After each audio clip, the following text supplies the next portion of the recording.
Nick Wright, sponsor my Mercedes-Benz. The Best or Nothing is now joining us, host of First Things First in the Morning.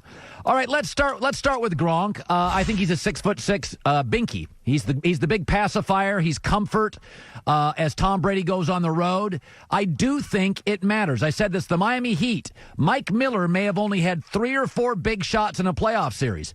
That's fine. Gronk only made 1 or 2 huge catches last year. They were pivotal. I do think it makes New England better. What say you? Tampa Bay better. What say you? Yeah, absolutely. Of course it makes them better. Listen, Rob Gronkowski on a per-game basis is the greatest tight end in NFL history, and I understand that 2018 was one of his least productive seasons, but their 2 biggest games of the year, AFC Championship game in Arrowhead. Who made the biggest plays of the game? Rob Gronkowski. The Super Bowl. Who made the only substantial offensive play by either team in that Super Bowl? Rob Gronkowski. And that's the last time we saw him play. And so now he's got a year off. We know he's still in shape. You know, he's right now currently. Does he have to abdicate the WWE 24/7 title, or does the first guy who tackle him just get it? I'm not sure how that works, but it definitely helps Brady. It definitely helps Tampa, and Tampa now has the most talented group of pass catchers in the NFC. I just look at the Bucs, Colin, and I know you're not going to want to hear this, but I feel like, damn, the Bucs are a quarterback away from being a really good team. You're such a jerk. All right. But by the way, you're a lot more fun than I am, so I could see you leaving New England to go to Tampa and just have a good time in Ybor City. I, of course, am all serious and boring, so I would have stayed in New England. But what happens if Brady and Gronk flourish in Tampa? What does that say about Belichick?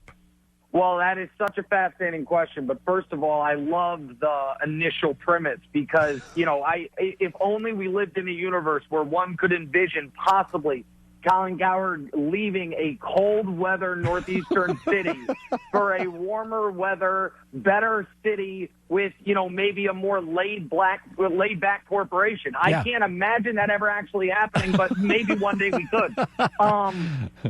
So here's the deal. I think Belichick made the right call.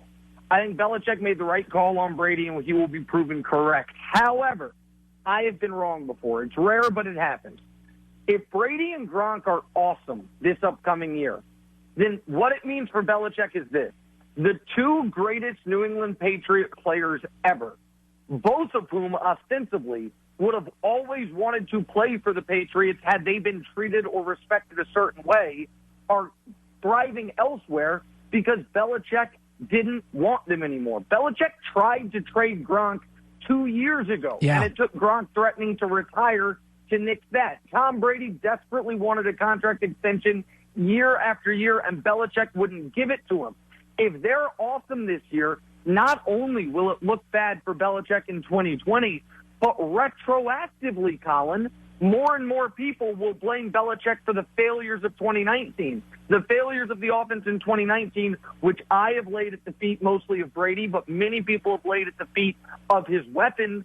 The weapons component will be proven correct if Brady is awesome this year with all these weapons. So it is, to me, an incredible gamble Belichick has taken from the moment he decided not to bring Brady back, which speaks to what I think must be his utter certainty that Tom Brady is no longer an above-average NFL quarterback. That's interesting. All right, so I watched this Michael Jordan documentary. So I watched it live, and there were games I would cover him, and I didn't learn a ton. I do think it's amazing they had all this NAIA tape without iPhones on Scottie Pippen. They had like 7 different videos of him. That was fascinating to me. But I will say this.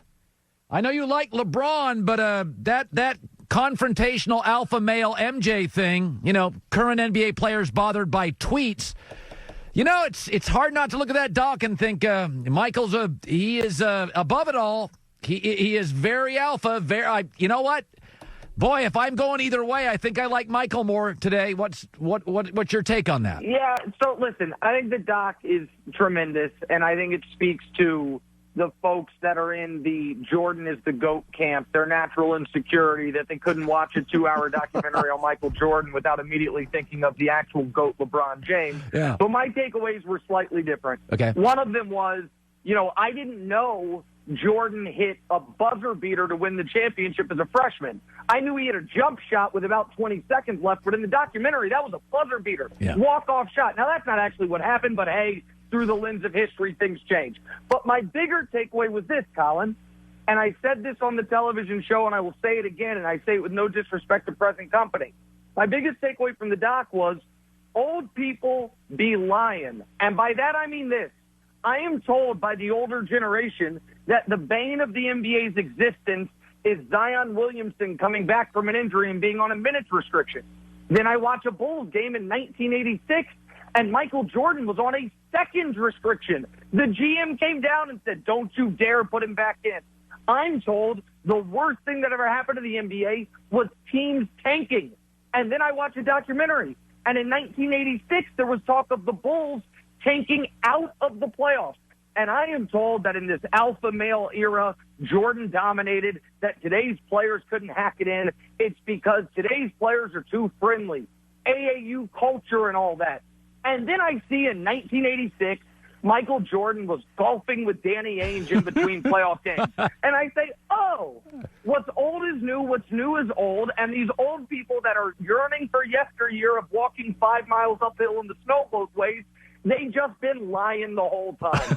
So that was my biggest takeaway. But I thought it was an amazing piece on the second or third greatest player ever. I look forward to the 15-hour documentary on Kareem, and then eventually the 20-hour documentary on LeBron.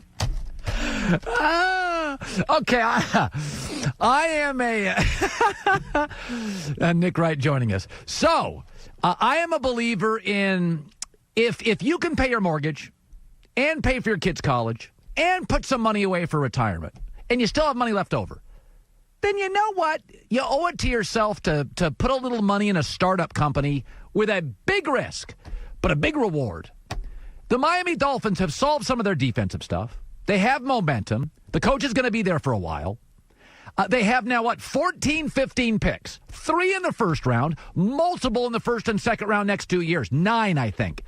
They owe it to themselves to roll the dice on Tua. I don't care about his hip. They've got so much ground covered in the draft, their momentum. They have a quarterback for a year that can play. I think they have to draft, if available, Tua. Your thoughts? 1,000% correct. And the Miami Dolphins can come out of this draft with, I believe, the best quarterback, with a stud wide receiver, whoever's there at 18, a legitimate offensive lineman at 26, still have 2 first-round picks, as you mentioned, next year, and short-circuit and shortcut this entire rebuild. It would be going into the season, before Tua got hurt and before Joe Burrow exploded onto the scene, the thought process was the Dolphins are going to go 1-15, but it'll be worth it because they'll get Tua with the first overall pick. They ended up winning a handful of games, including the critical game in Week 17 that knocked New England out of the bye. They fall to the 5th pick. If they still can get Tua, and then they go on to get, they use those other first-round picks instead of trading up to get quality blue-chip guys, I feel like it is incredibly, the arrows pointing up, if you will, for the Dolphins. I agree with you 1,000%. I think Tua, if he's there at 5 and they don't take him, then they deserve to once again be on the quarterback treadmill they've been on since Dan Marino. Hi, everybody. Thanks for watching. Subscribe here to get the latest from the show. Also, be sure to check out more of the best clips from The Herd or go watch a few segments from other shows on FS1.